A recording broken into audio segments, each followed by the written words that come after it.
जी अलामा साहब, काजी, जज और आज के हुक्मरान। जी हाँ, रहनुमाई का मीनारा नूर सुबह क़यामत तक नबी करीम सल्लल्लाहु अलैहि वसल्लम की ज़ात अक़दस और उस्वा कामिला है।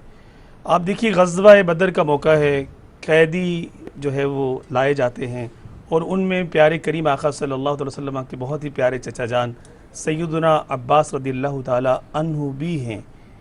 और जो भी कैदी लाए गए हैं, जंगी कैदी, उनके लिए फ़िदिये की रकम मुकर्रर की जाती है 4000 दिनार।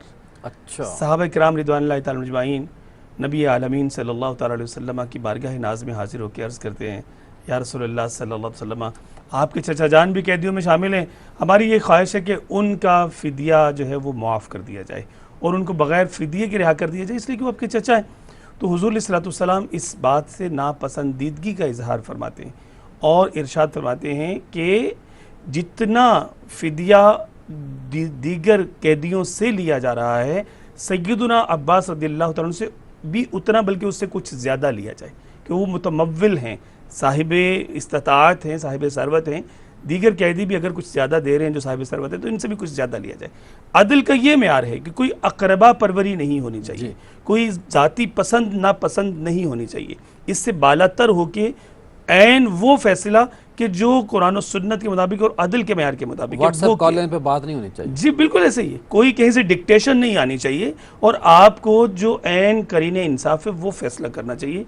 अल्लाह और रसूल की बारगाह में आप जवाब दें हैं अपने किए अमल के।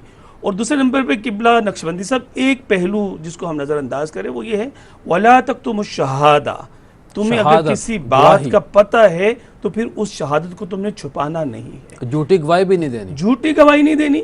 और अगर तुम्हारे पास किसी मामले की कोई सच्ची गवाही मौजूद है तो तुमने उसको छुपाना नहीं है। आज हमारा ये भी बड़ा मसला है कि मतलब एक तो जो गवाहान होते हैं उनका मालो जान महफूज नहीं है, इतना थ्रेट होता है उन पर कि वो सच्ची गवाही देंगे तो फिर बच के जाएंगे कहाँ। और आप देखें कि आपकी इसी ममलिकत के अंदर कितने बड़े बड़े फैसले जो हैं वो इस वजह से जो जालिम थे, गासिब थे और कातिल थे, वो अपने नुक्ता अंजाम को नहीं पहुंच पाए कि माएँ जो है वो जाकर खुद अपना केस विड्रॉ कर लेती हैं कि मैं इस शख्स के खिलाफ केस नहीं लड़ सकती, मेरी जान और मेरी बेटियां महफूज नहीं हैं, मैं अपने बेटे का केस वापस करती हूँ। इस तरह से तो ये अगर आपके जान माल मतलब महफूज हो तो आप जाकर पूरे तमतराक से, पूरी जुर्रत से, गैरत से खड़े होके अपने लिए इंसाफ तलब कर सकते हैं। या तो इंसाफ मांगना जो है वो जुर्म बन गया है, इंसाफ करना तो मतलब कह लीजिए दरकिनार रह गया।